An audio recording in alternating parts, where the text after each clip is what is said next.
दोस्तों, आज हम आपको बताने जा रहे हैं 1 जुलाई 2024 से लागू हुई भारतीय न्याय संहिता के एक महत्वपूर्ण सेक्शन के बारे में, जो कि पहले इंडियन पिनल कोड में नहीं था।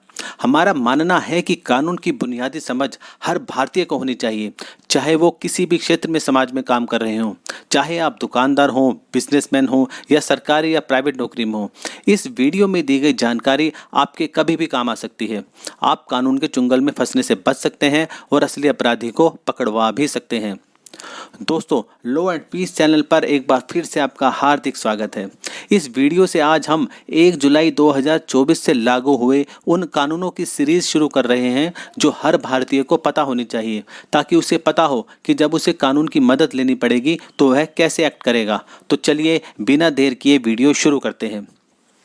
दोस्तों, केवल कानून बनाने से ही अपराध नहीं रुकते। मर्डर करने की उम्र कैद या फांसी की सज़ा कई सालों से है, पर क्या मर्डर रुक गए? जवाब है नहीं। दोस्तों, सख्त कानून के साथ उसे पुलिस कैसे उसकी कंप्लायंस कर रही है, समाज में उसकी जागरूकता कितनी है, कोर्ट उसे कितना इन्फोर्स करा रही हैं, इत्यादि बहुत बातें मैटर करती हैं। आज जिस कानून के बारे में आपको बताने जा रहे हैं, उसकी असली सार्थकता तभी होगी जब आप उसे पूरा इम्प्लीमेंट करेंगे। तो चलिए अपने आज के टॉपिक पर आते हैं।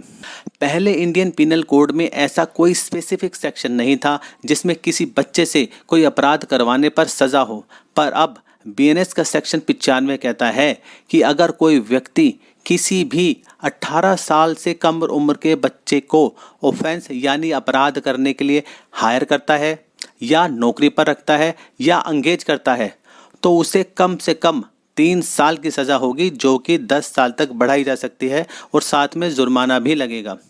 दोस्तों, अभी इस सेक्शन में बच्चे ने अपराध नहीं किया है, अभी केवल उसे हायर किया गया है या नौकरी पर रखा गया है या एंगेज किया गया है किसी अपराध को करने के लिए। इसकी सज़ा है 3 साल से 10 साल तक।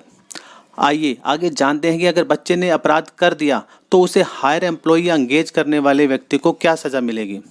सेक्शन 95 आगे कहता है कि अगर बच्चे ने वह ऑफेंस कर दिया तो उस बच्चे को हायर एम्प्लॉय या एंगेज करने वाले व्यक्ति को वही सज़ा मिलेगी मानो वह ऑफेंस उसी हायर करने वाले व्यक्ति ने किया हो।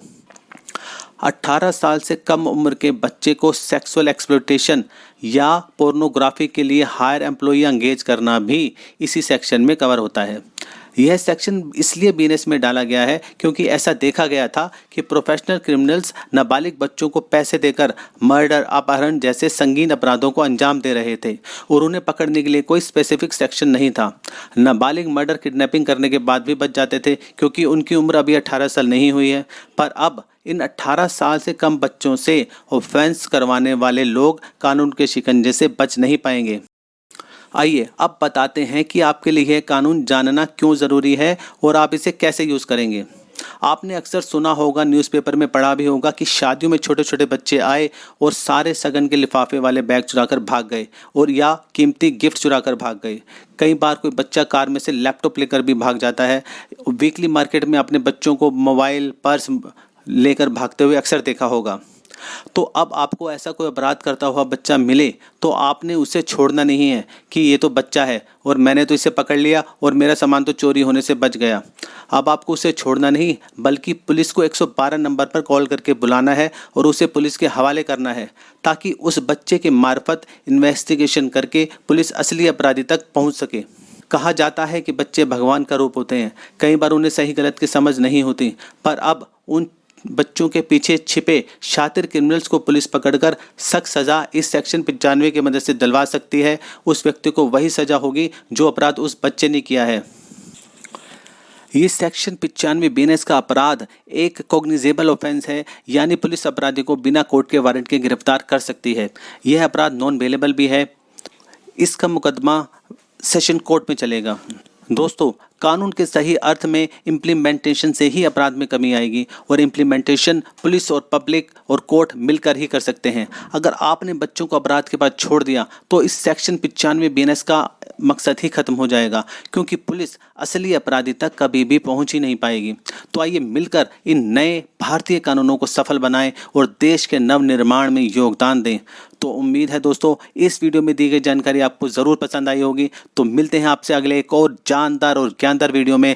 तब तक के लिए जय हिंद, जय भारत।